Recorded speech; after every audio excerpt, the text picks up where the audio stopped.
Good evening. Welcome to Sunday Express. Tonight, Deputy President Rigathi Gachagua is renewing efforts to restore peace and cohesion in Meru County. This, of course, is after the Senate let go of the Governor Kioria and the Deputy President says he will give it another shot in terms of ensuring that he unites the members of a county assembly and members of parliament with the Governor Kioria. Will he succeed this time? Obviously, time will tell. Tomorrow is a very important day.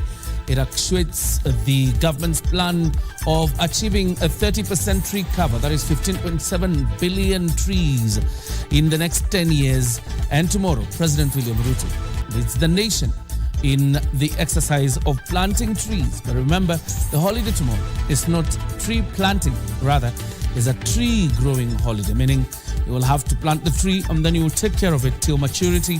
And that is why there is an app introduced by government tonight called Jazamiti.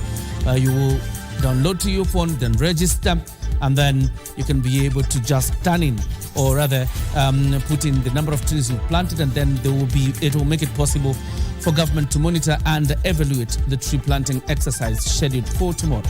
Welcome to Sunday Express. Here are tonight's highlights.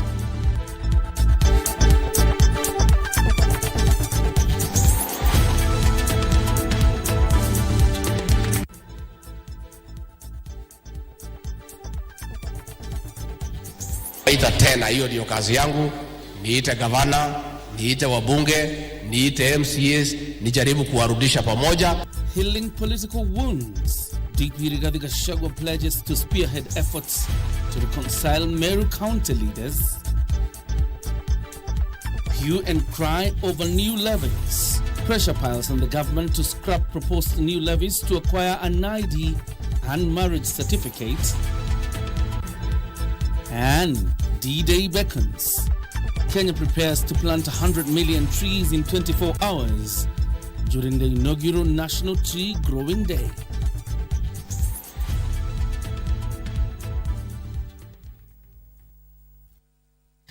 And Wangeshi is a sign language interpreter. My name is John Jacob Kioria. You're very much welcome to this broadcast. And Deputy President Rigathi Gachagua has pledged to spearhead efforts in reconciling Meru Governor Kioria with members of the County Assembly. Speaking on Sunday, the second-in-command said he will convene a meeting with Meru leaders and seek to broker another truce.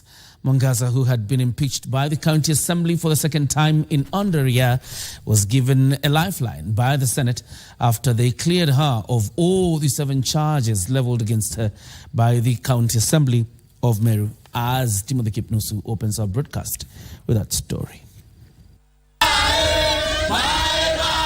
The persistent wrangles between the Meru Governor Kioria with members of the County Assembly has once again attracted the concerns of the Deputy President Rigathi Gachagua.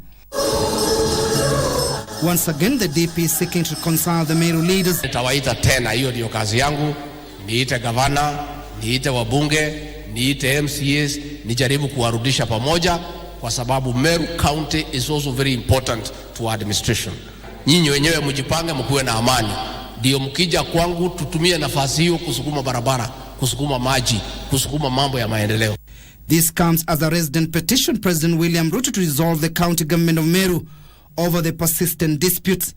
Pale katika Kericho ambaye ni backyard yetu pia. Governor, deputy walikuwa nasosana, nikawaketisha na MCA, pale iko amani, maendeleo inaendelea.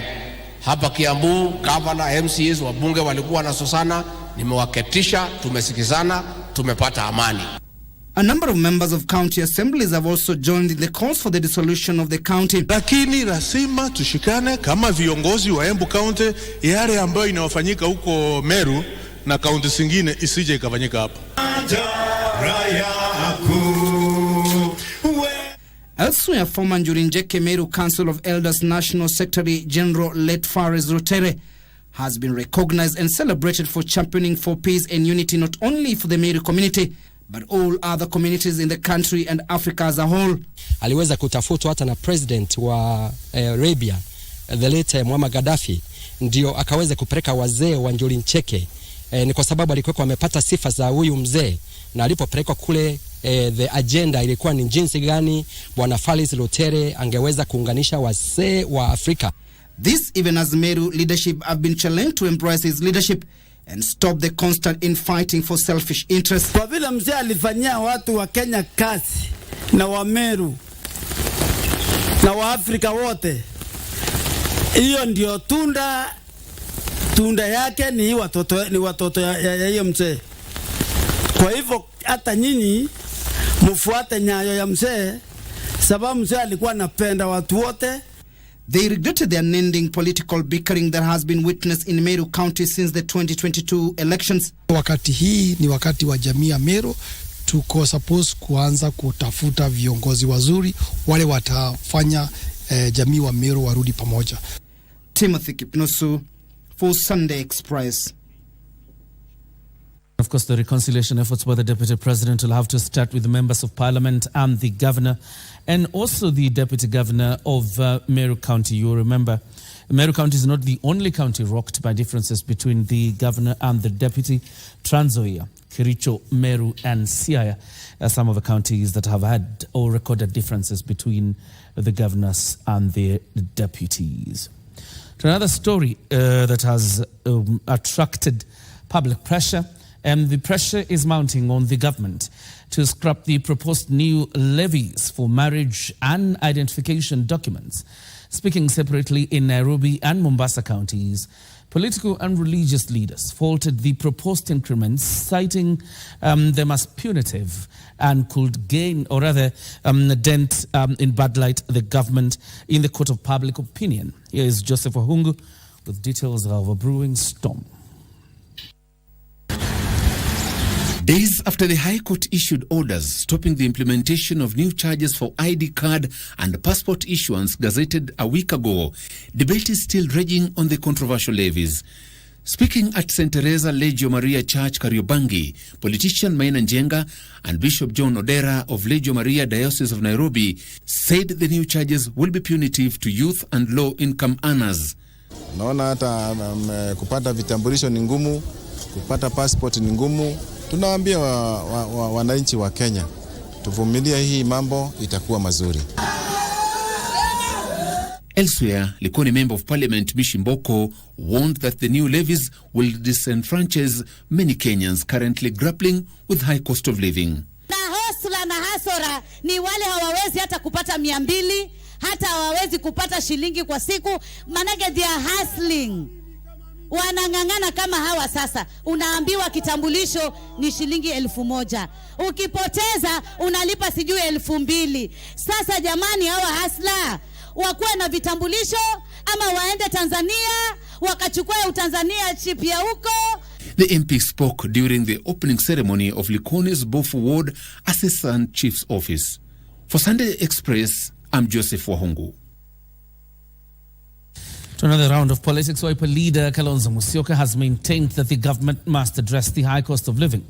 Speaking at the Luanda market, the Wiper leader said the Azimio wing will only append their signatures on the bipartisan report if modalities to reduce the high cost of living are included. On his part, DAP Kenya party leader Eugene Wamalwa said that the cost of living can come down if the cost of fuel is reduced. Wamalwa, together with Nairobi Senator Edwin Sifuna, said if the report does not resonate with the public view of a cost of living, the Azimio side of a political divide will not support it.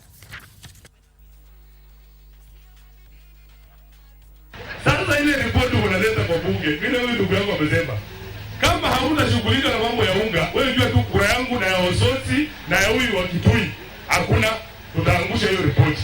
Sisi tutasema unless we deal with the cost of living and we lower the cost of fuel, electricity, sugar, hii maneno, unless you deal with the cost of living, there will be no deal. Tuko pamoja?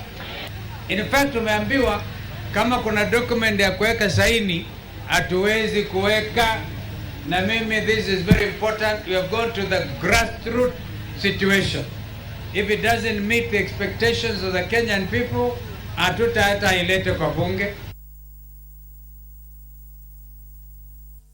There's something else here, and this is news that has been making headlines for the last 4 or 5 days. Detectives from the Directorate of Criminal Investigations, DCI, have apprehended 4 men in different parts of Nairobi linked to the Wells Fargo heist that saw Quickmart supermarket lose 94.9 million shillings. Police confirmed that the first suspect was arrested in Rongai, while 2 others were arrested in Njiro.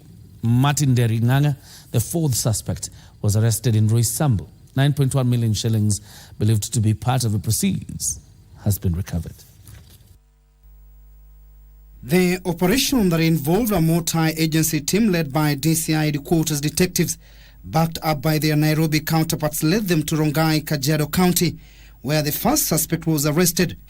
Ismail Patrick Gitonga is believed to be the driver and accomplice who ferried Wells Fargo crew Daniel Mugedha and another identified Nduiki and the stolen 94 million shillings 918,750 from the company truck in South Sea using his Toyota filler registration number KBM 751W. 2 other suspects, Michael Matolo Njeru and Samuel Onyango, were arrested in Njiru area, Nairobi, while they were in the process of modifying the vehicle. Police have reported that the 4th suspect, Martin Nderinganga, was arrested in a spot near Thika Road Mall in Roysambu.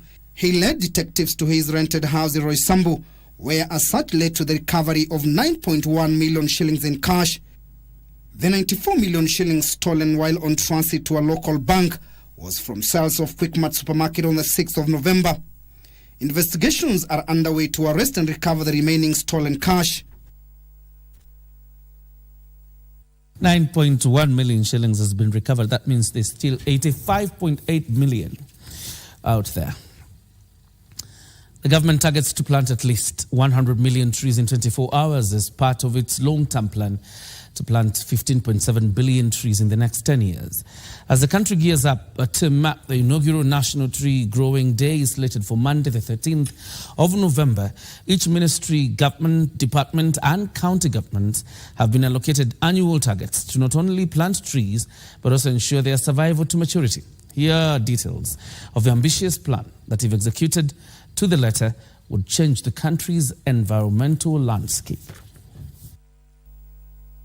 Monday will go down in history as the inaugural National Tree Growing Public Holiday. The Ministry of Environment, Climate Change and Forestry, leading the exercise, have released guidelines that will shape the tree growing exercise within 10 years. President William Ruto, his deputy, the Prime Cabinet Secretary, ministries and government agencies and departments, as well as county governments, will carry the bulk of the ambitious target, with the private sector also expected to chip in to improve the country's forest cover. The Office of a President has a 50 million tree growing annual target, followed by the Office of a Deputy President expected to grow 20 million trees, while the Prime Cabinet Secretary's office will grow 10 million trees annually. The Ministry of Interior leads the pack of ministries with the highest annual target of 125 million trees.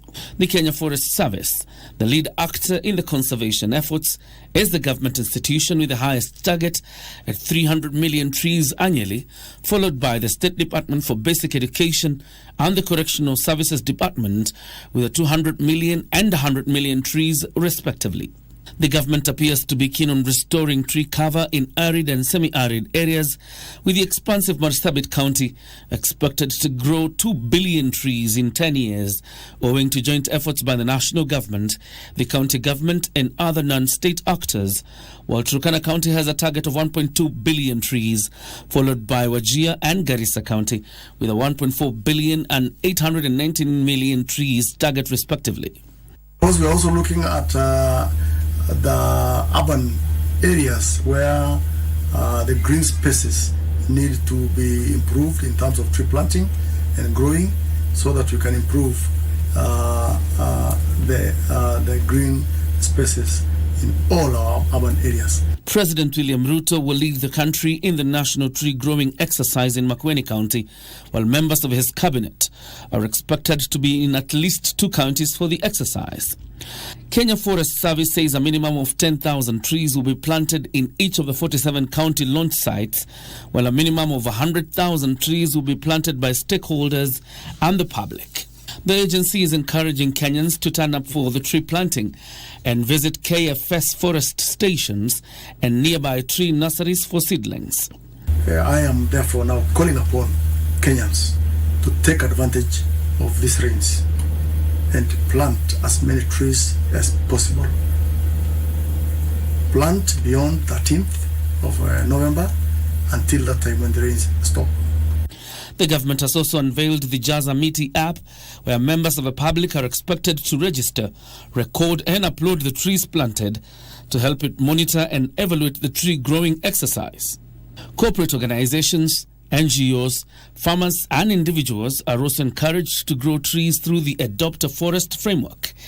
This framework provides for KFS to avail land for tree growing and technical assistance for trees to be grown. That's the sole job you have tomorrow. You enjoy the holiday as you plant more trees to aid the project Greening Kenya. A total of 34,000 households have been displaced after 10 IDP camps were submerged following heavy rainfall in Mandera County. Areas worst hit by the floods include Luak, where 7,000 people have been affected in 25 locations across 11 wards in Mandera East, Mandera West, Mandera North, Mandera South, Kiliwaheri, Arabia, and Lafay sub-counties. Speaking during a tour of the affected area, Mandera Deputy Governor Ali Melim called upon national and international partners to act swiftly before the situation worsens. Mandera South, a Deputy County Commissioner, Tobias Otunga, pledged government's full support to the victims. According to the Kenya Meteorological Department, the county will receive heavy rains exceeding 120 millimeters until the end of January 2024. As far as we are concerned, we are trying our best as a county government to respond to this disaster. We are happy that the national government is coming through now. We are working together with very many agencies, the Red Cross, the county government of Mandera, and sooner or later, as all of us are aware now, that elaborate response mechanisms have been activated, and we expect that effective response is going to reach out to everybody who is affected throughout the sub-county. Masai Mara Game Reserve is working around the clock to upgrade its services in readiness for this year's Christmas and New Year festivities. According to Warden Daniel Tonai of Sekenani sector, security has been beefed up as he assures all visitors of fun times during the festivities. 1, 2, 3, Preparations for Christmas and New Year festive season have kicked off in the Masai Mara Game Reserve as camps and lodges put their best foot forward to give their clients the best moments. Here, Sarovo Mara Camp gave its clients, management and staff a chance to participate in preparation of a 100 kg cake that will be cut during the Christmas celebration.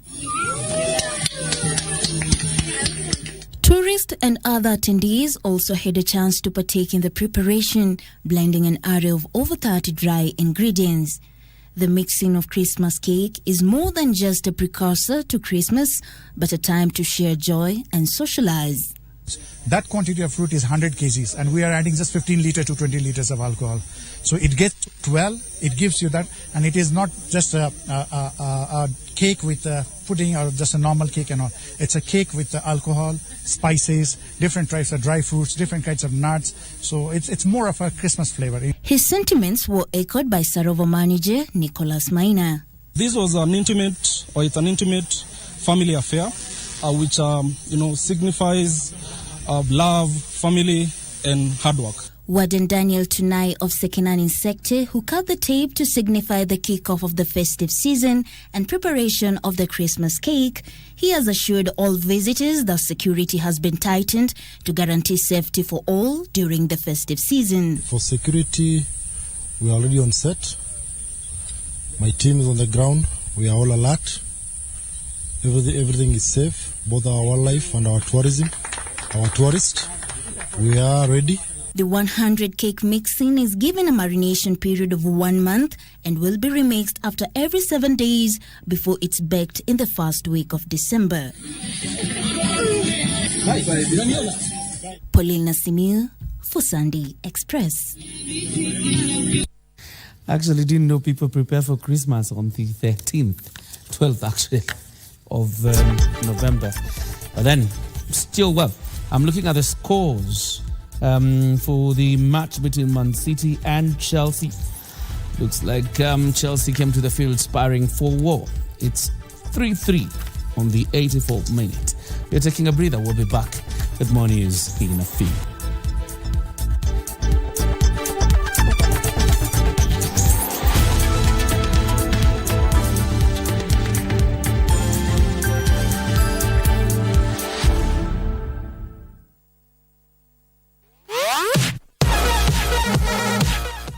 These are the moments we live for every Friday as we catch up with the world of football.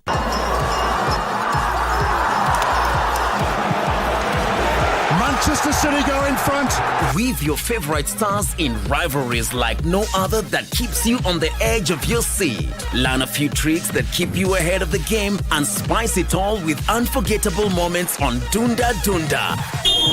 On Saturday, you're in for another treat as we rock your weekend with all sporting disciplines, bringing you insights on what's happening behind the scenes as we share players and athlete stories, preparations, and celebrate their achievements. Charging to the line! Is it going to be a world record? Yes, it is!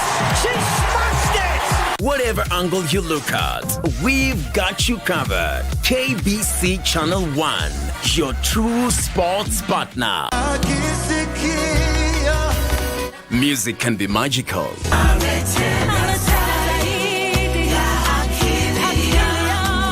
It's the soul for life and gives immense peace to us. It has a powerful therapeutic effect on the human psyche.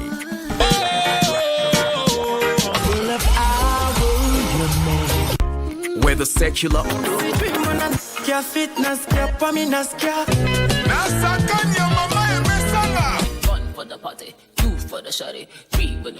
or gospel.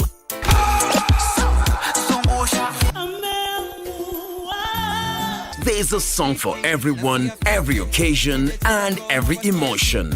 God bless you.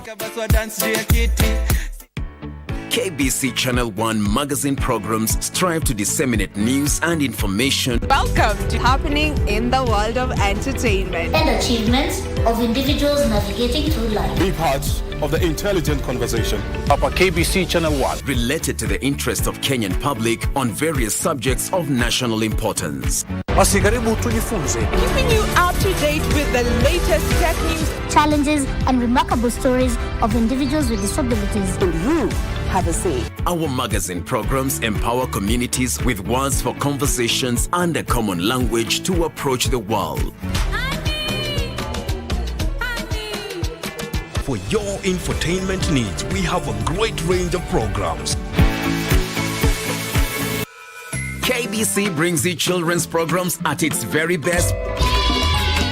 From preschoolers to the teens, featuring the very best of untapped talents, showcasing arts and crafts, music and poetry. We bring you the latest animations and teach the children how to do it. Can you read the word with Happy Hippo? Join us every Saturday from 7 a.m. and weekdays in the late afternoons as we bring you entertaining children programming on KBC Channel 1.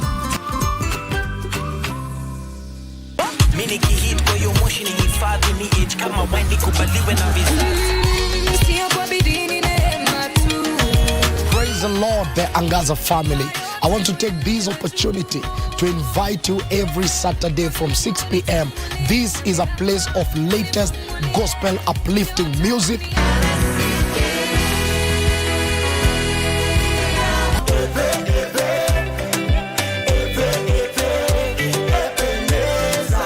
A place of interviews, conversations, testimonies. At 21, when I was going through divorce, and the divorce was led because of violence. So he comes with a gun and inserts it in my mouth, then he pushes it all the way down here. Life-changing conversations based on biblical principles. Went with my grandmother and she introduced me to a goddess known as Mother Earth. Those low-level demons will just use them and destroy their lives. Yes, Pastor Timwang is my name, and I know that your life will never be the same again. See you every Saturday, and I know Jesus is going to change you. God bless you.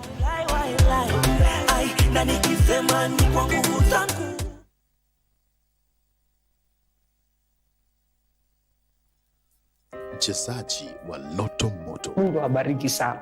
Ni wengi wanakushukuru bila hata wewe kufahamu. Niliona Mungu wa ajabu ameshuka. Ni wengi wanaokuaminia. Imejaa, imebaki, yani hamtasabi. Ni wengi wanaokuombea ushindi. Hawa ndio niachiwe na mama yao wakati aligojeka kwa muda. Ni wengi unaowagusa kwa kuwapa afueni na imani ya maisha.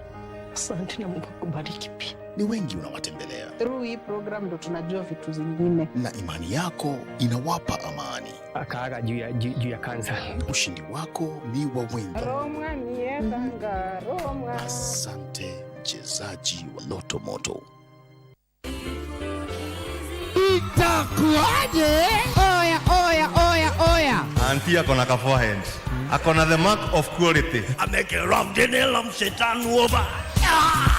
Nataka kumaliza mambo yote.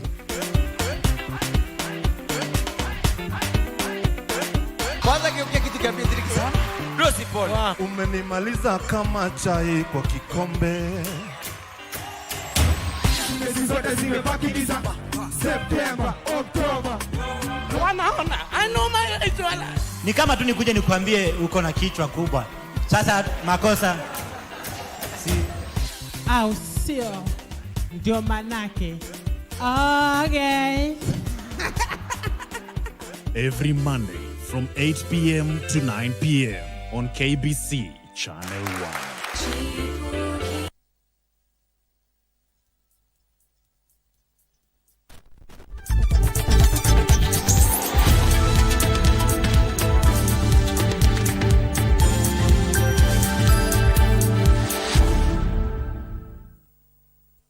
Welcome back. You're watching Sunday Express. Of course, today the Kenyan Indians are also celebrating Diwali, and we'll be furnishing with details of how they've celebrated the day. But in the meantime, more than 56 Commonwealth countries commemorated this year's Remembrance Sunday at the Nairobi Commonwealth Grave. The date was set aside to pay tribute to more than 2,000 soldiers who lost their lives during the First and Second World Wars. As Frederick Presario reports, the day has been celebrated for more than 5 decades to pay tribute to the military and civilians who took part in the liberation.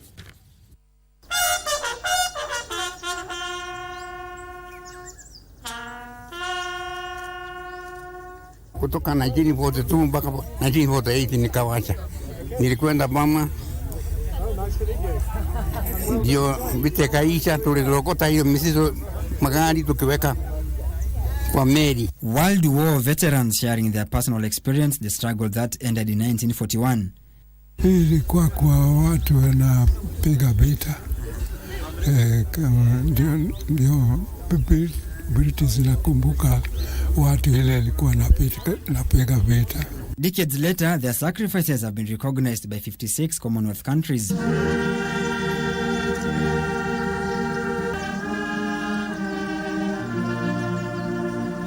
It is here that the war veterans opened up on their stand.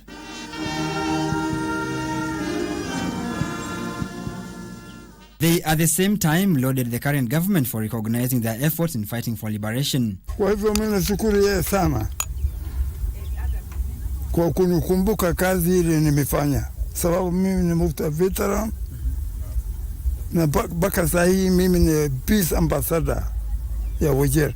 On its part, the British government said that Remembrance Sunday serves as a constant reminder of the achievements made by Commonwealth countries. So we stand here in the largest war grave site in East Africa, where nearly 2,000 people are buried who lost their lives in the Second World War. But in this ceremony, we remembered all who died. The British government further extended an olive branch to families whose members succumbed during the First and Second World War. And for those families who've been left behind, or perhaps have a relative who themselves died and they never were able to know, it's a chance to just pause and step back and reflect and remember and honour them. Those buried in the war cemetery came from many nations and served in a variety of roles. Parsai Frederick reporting for Sunday Express. Saudi Arabia's government, through the Saudi Fund for Development, has pledged to redouble its effort to set up various projects in Kenya in the water, education, health and energy sectors.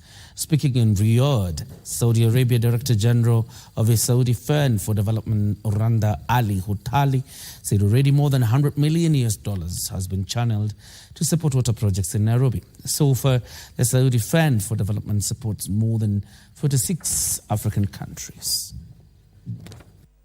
Speaking to KBC in Riyadh, Saudi Arabia Director General of the Saudi Fund for Development, Randa Al Hodali, said the Saudi government is committed to supporting Kenya in different projects to ensure it achieves its development goals. Of course, the Saudi Fund for Development is continuing to support the African continent. His Royal Highness, the Crown Prince, announced yesterday the $5 billion in support to the African countries until 2030. And this promotes the Saudi Fund's work in Africa to keep supporting the African countries and the people with the development projects. According to Randa, already more than $160 million has been channeled to support a water project in Nairobi. In Kenya alone, we have provided 13 development projects in different sectors, whether it's in health, education, water, transportation, energy, and so on. These 13 projects are worth more than $160 million. Speaking during the Saudi Economic Conference, Cabinet Secretary, National Treasury and Economic Planning, Professor Njuguna Ndung'u, said Kenya targets to strengthen its bilateral relations with Saudi Arabia. Agreements that were being signed from different countries in Africa were focusing on those areas: transmission, hospitals, water management system, and renewable energy.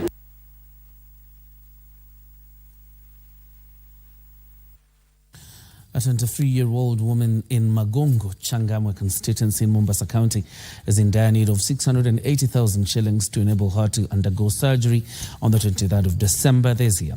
Clara Iloli suffers from a massive mandible tumor and requires an urgent operation to remove the entire jaw tumor and reconstruct it. The surgery is scheduled to take place at the AIC Kijabe Hospital. Meet 23 years old Clara. For over 5 years, she has been in and out of hospital, suffering from a massive mandible tumor, a condition that has significantly continued to give her challenges in her daily life. Clara says that what began as a small boil on her left cheek has turned out to be her biggest nightmare. Ulianza kama jeep kutoka na ndani kwa mzizi. Nikaenda, wakati nilitolewa kwa hospitali ya kwanza si kupimwa. Yule daktari alifanya tu operation, akaitoa.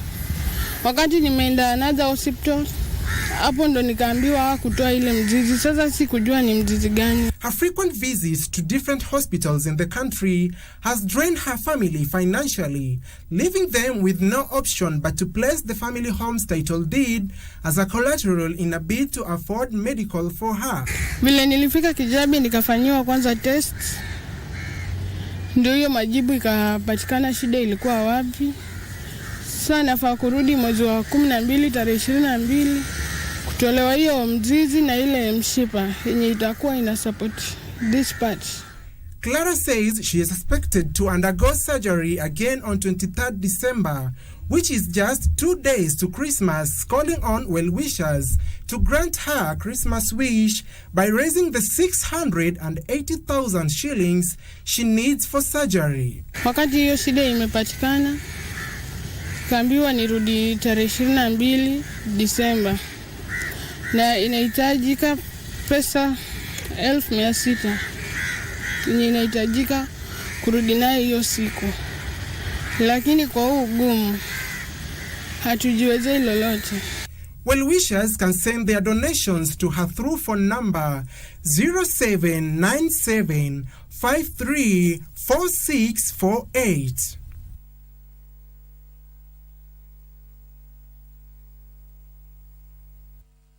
At Stamford Bridge, the scores are 4-4. And It appears to be a very interesting match. Let's look at what is happening in the counties. The 3-day African Maritime Cabotage and Blue Economy Conference concluded in Mombasa, setting the stage for the implementation of a cabotage policy in the maritime sector. We have these and other stories lined up for you in the County News Roundup. Maritime and Cabotage Conference ended in Mombasa, with stakeholders highlighting the pivotal role of the recently passed cabotage law in enabling local shipping companies to extend their reach to smaller ports within the continent. People should come together, put our heads together and start now working towards great partnership from the private sector to with the government, especially in investing ourselves in the ship industry. And in Nairobi County, Eastleigh traders have faulted the county government for allegedly failing to ensure the business environment is conducive. Ukimtafuta mwenye iko kwa ofisi, sekretari yake anakuambia huwezi kumuona. Na sasa tunaomba tafadhali serikali arudie kwa wananchi.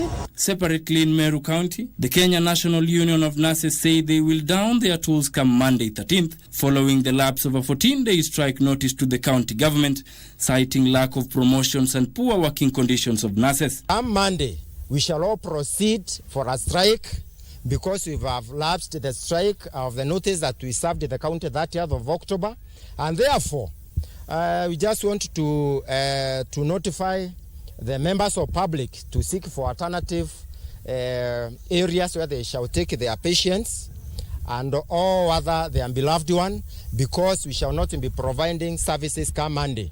In Laikipia County, a property investment company has started an initiative to enlighten investors on procedures to follow while purchasing land to avoid being duped. Our company has been dedicated to facilitating land transactions and ensuring our clients receive their title deeds in a timely manner. It's been our priority to uphold the highest standards of service and trust. In Isiolo County, teen environmentalist Lilian Akal held a curtain raiser for Monday's National Tree Growing Day by distributing over 2,000 indigenous and fruit tree seedlings to women groups in Dahaba Village, Garemara Ward. As a young dreamer, I have to change my community by planting trees. Enye itatusaidia sisi kama jamii yetu wanapopanda miti kama ya matunda kuliko kuenda kuweka makaa kwa barabara, wanaezeka matunda hapo na wauze na wakapata pesa. Finally, in Kiambu County, a Thanksgiving service was held in honor of recovering alcohol and drug addicts in the county. So I'm so happy today that I can testify and see that in the initiative that we took, both the government through NACADA and APEC and all the religious organizations, that it is really working. Kenyans were urged to join in the war against alcohol and drugs, especially among the youth. The Hindu community in Kenya is celebrating Diwali. It's one of the major religious festivals in Hinduism. And here are the sights and scenes from the festivities and, of course, the celebrations this evening.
entire year's experiences and and we seek blessings from God for a nice, good year ahead. Diwali personally is really special to me because this is that one festival where my family comes together. For example, my brother and my dad, they clean the house, and my mother and I, we decorate the house. And then we also make a lot of sweets, and we gift sweets and all to our other family members, our extended family members. We come together and we celebrate it all together. I like Diwali so much because you can hear in the background there's so many fireworks. It's very colorful. We get to dress up. We get to get a lot of sweets. We go to people's houses. People come to our houses. It's just a festival of a lot of joy and happiness.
Siku barabara ni nywe. Kenya Roads Board is committed to ensure an efficient road network for a prosperous nation. Kenya Roads Board, your fuel levy at work.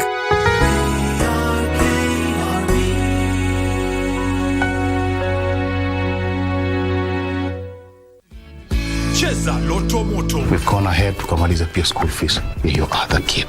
Thank you, God. Asante sana Loto Moto. Cheza Loto Moto. Shinda pesa moto moto.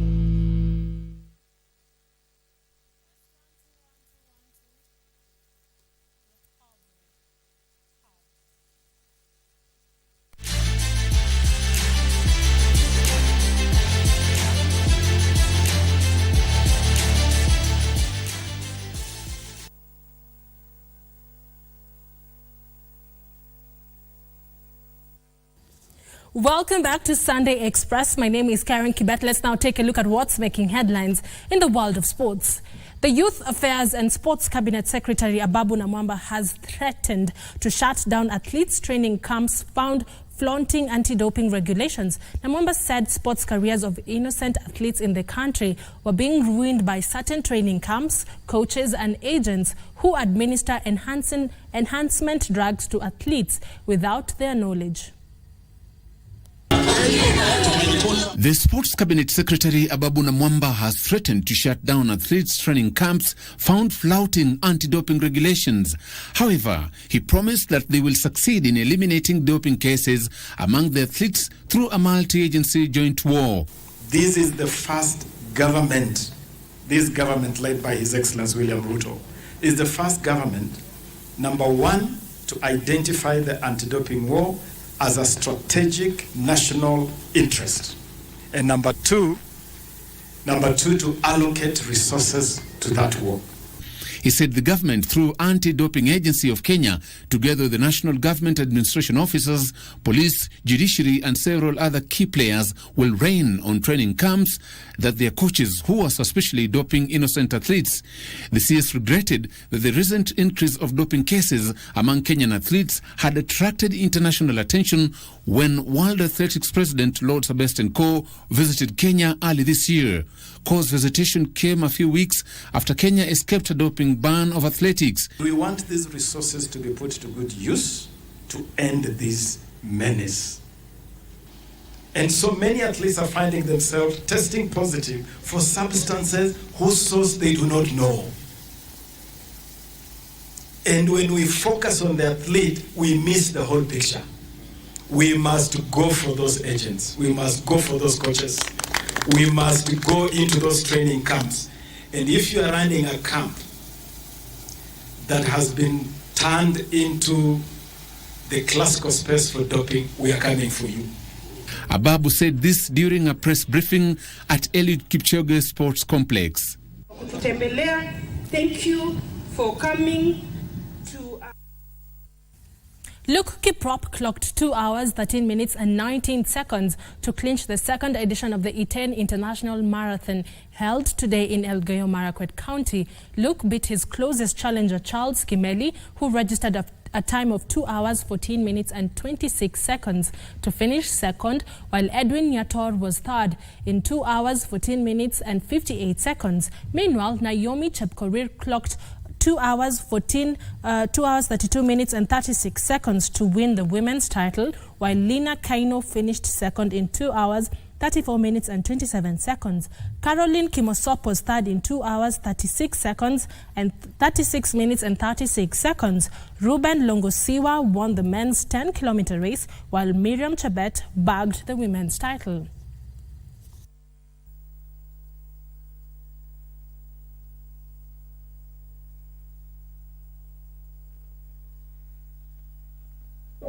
Mara kwanza kukimbia Kenya Marathon. Nimefurahia sana, ngawacha haikuwa rahisi. Ilikuwa hard course, ilikuwa inanyesha kidogo. Nimefurahia sana. Kami check ya number 3 iweze kupewa gavana wetu wa Nandi. Moving on to Matters Football, Harambee Stars captain Michael Olunga joined the rest of the squad today at the Kasarani Stadium as the team prepares for 2 World Cup qualifier matches against Gabon and Seychelles next week. Olunga, who plies his trade in Qatar, arrived in the country last night together with other foreign-based players. Other players who have reported to camp include Duncan Otieno, Anthony Akumu, Masoud Juma, Nabi Kibunguchi and Duke Abuya. The team, coached by Engin Firat, will face Gabon in their first Group F qualifier match on the 16th of this month in Libreville, before traveling to Seychelles on the 20th of this month. Stars are in Group F of the World Cup qualifiers together with Ivory Coast, Gabon, Gambia, Burundi and Seychelles.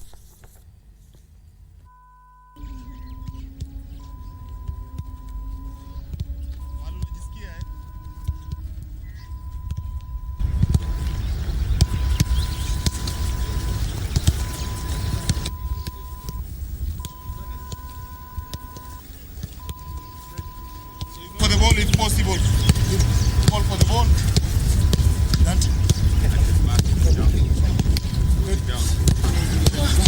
Kaza uncle kama unaweza.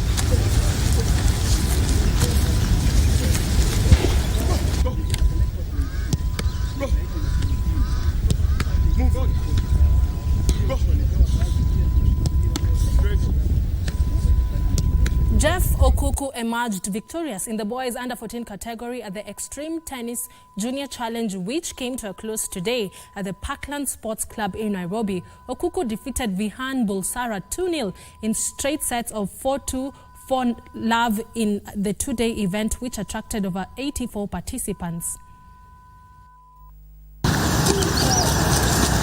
Jeff Okuku won the boys under 14 category at the Extreme Tennis Junior Challenge, which came to a close today at Nairobi Parkland Sports Club. Okuku qualified for the finals after beating Aum Chandrana 4-1, 5-4 in the semi-finals. In the finals, he put up a spirited fight to beat Vihan Bulsara 2-love in sets of 4-2, 4-love. On the other hand, Bulsara advanced to the finals after his semi-final opponent failed to show up. The match was quite easy, but like I wouldn't say like my opponent was bad. He could play, so that's like literally all that matters. In the girls under 14, Ashley Lila beat Zuena Ngeno 4-2, 2-4, while Zarina Ngeno defeated Sekele Kahi 4-1, 4-2. I feel I've performed very well because I've reached semi-finals, I've won my matches, and I got one bye.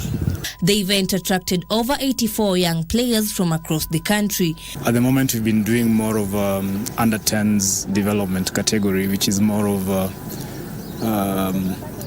developmental stage for the sport. And now we've just progressed to do a ranking event, which is 12 and under. 12 and 14 and under. We really care about the talents that are within our community. So basically our aim is to nurture the talents and even sponsor these events, because if kids come and play these places in these tournaments, they increase their ranking. Faith Akinyi for Sunday Express. Thank you, Faith, for that report. Former Ghana striker Rafael Dwamena has died after suffering a heart attack during an Albanian league match between KF Egnatia and FKF Partizani in France. Ghanaian international and former West Ham player Andrew Ayew has signed for French football club Le Havre. Former Ghana striker Rafael Dwamena died after suffering a heart attack during an Albanian league match against FK Partizani. According to a statement by the Albanian Football Federation, paramedics on the pitch rushed him to hospital where he died at the age of 28. Dwamena earned 8 caps for Ghana and was once considered one of the country's rising stars, but encountered several cardiac problems over the course of his career. In other news, Ghanaian international Andre Ayew has joined French side Le Havre. This marks his second return to French football, having previously played for Marseille, Lorient and Aris Avignon. Ayew played 7 seasons in the English Premier League with Swansea, West Ham and Nottingham Forest. The 33-year-old, who is the son of Ghanaian legend Abedi Pele, represented the African country more than 110 times, scoring 24 goals since his international debut in 2007. The club has not provided details on the duration of the Ghanaian's contract.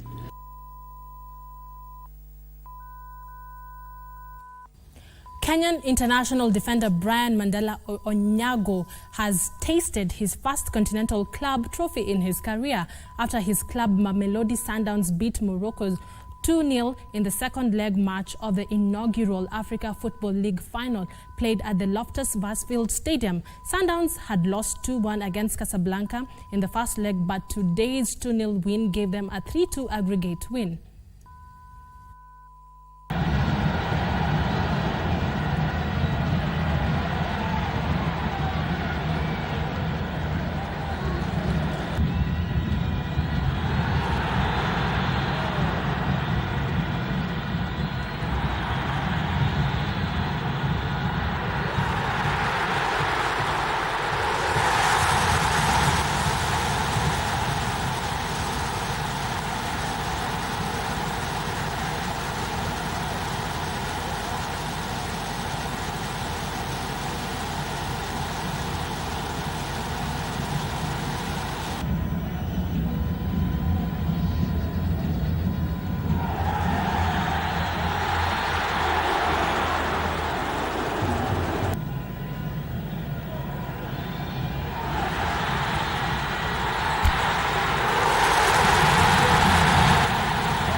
congratulations to Mamelodi Sundowns for winning the inaugural African Football League.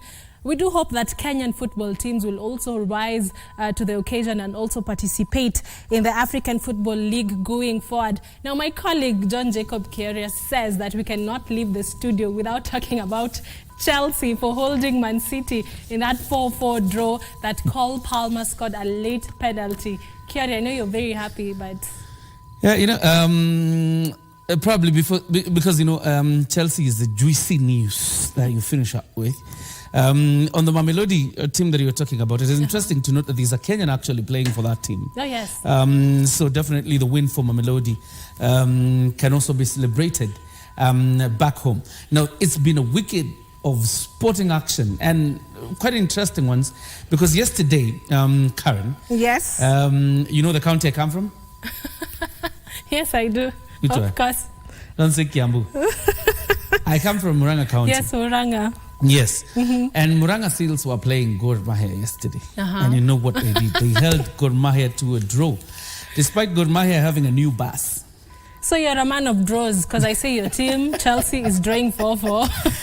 I'm just trying to tell you how lucky we have been this weekend. As in, despite, Gor Mahia having a new bus yesterday, the pride of town, still, those boys from Muranga held Gor Mahia to a draw. And then look, Manchester City, a defending champion, actually top of a table on his own right. And everybody predicted Chelsea was going to get a bird thrashing.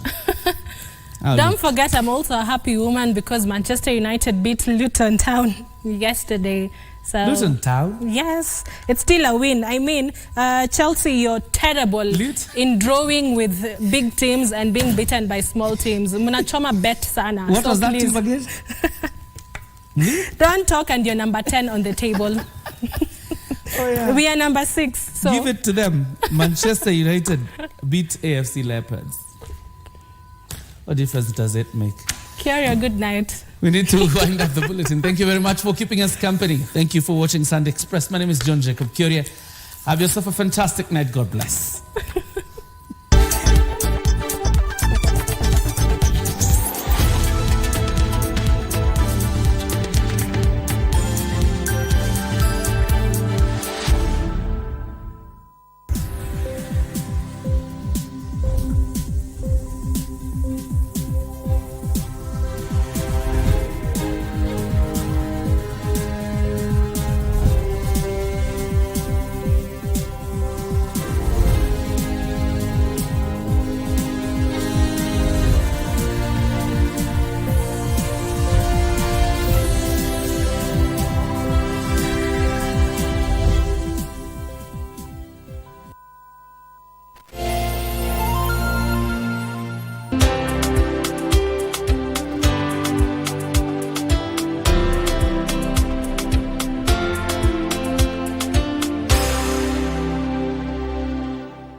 Auntie akona ka forehead.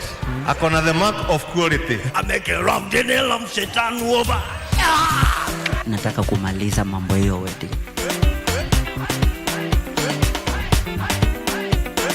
Kwanza kiongea kitu kiambia diriki sana.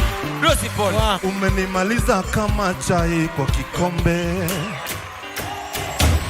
Mezi zote zimebaki December, September, October. Wanaona, anoma itwala.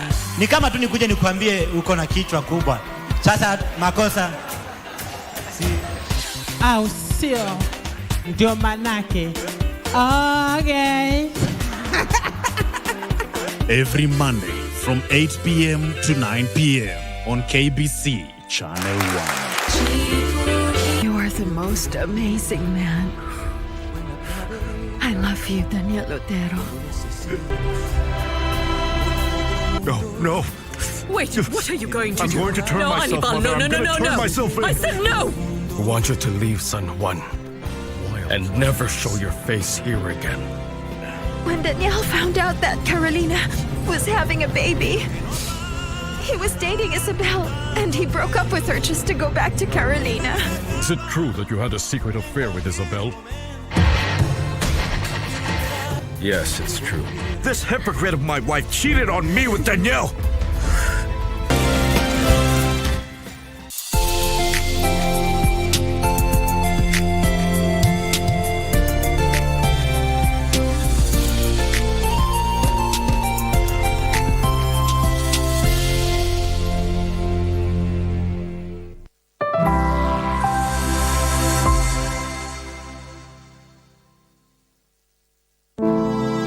Save a Life Community is a registered non-profit organization that deals specifically on medical bills intervention, youth empowerment, and street families' welfare.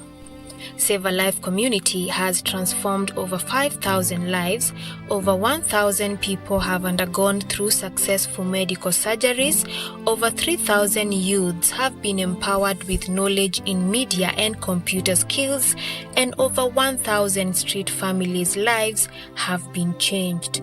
Save a Life Community is led by cheerful volunteers who work hard day and night to see people's lives being transformed.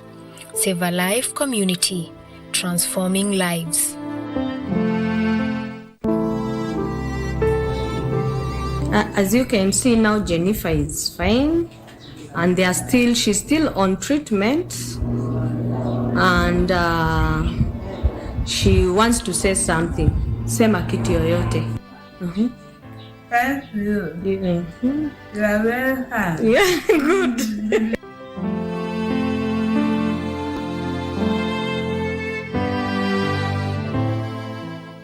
Today we are at St. Scholastica Uzima Hospital with Help a Child Face Tomorrow organization. And now they have done 3 surgeries. 3 more waiting. The 3 are from Moyale. And the other 3, one is from Kisumu, 2 from Nairobi. And of course, as you know, led by Dr. Mesha Konguti, who is the chief surgeon, and they want to appreciate him for what he's doing with his organization, The Child Face Tomorrow. Service to humanity continues. I'm so pleased this morning to let you know that we are at this hospital known as Scholastica Uzima Hospital, which is near Utalii College, where we are trying to help some of the needy children suffering from cleft lip and cleft palate.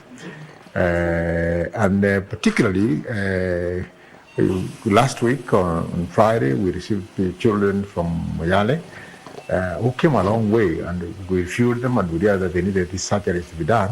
And instead of them going back to Moyale, we said, what can we be able to do? Mimi kwa jina naitwa Hawa Abdullah Elema, nimetoka Moyale, nimekuja na shosho yangu.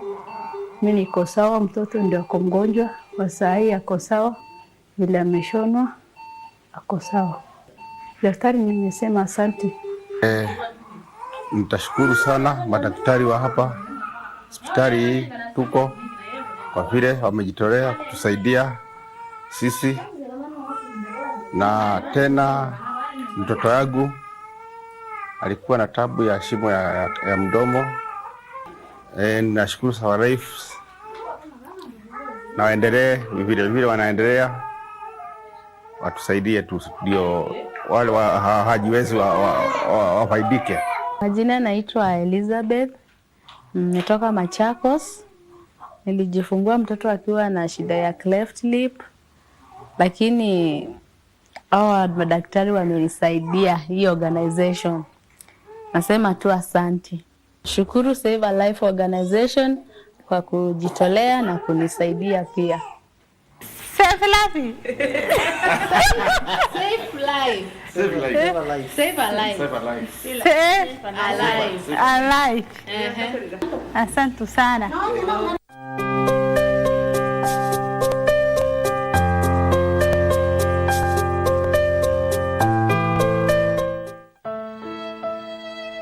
We hit the road from Nairobi to Samburu. Upon reaching the Locust Primary School,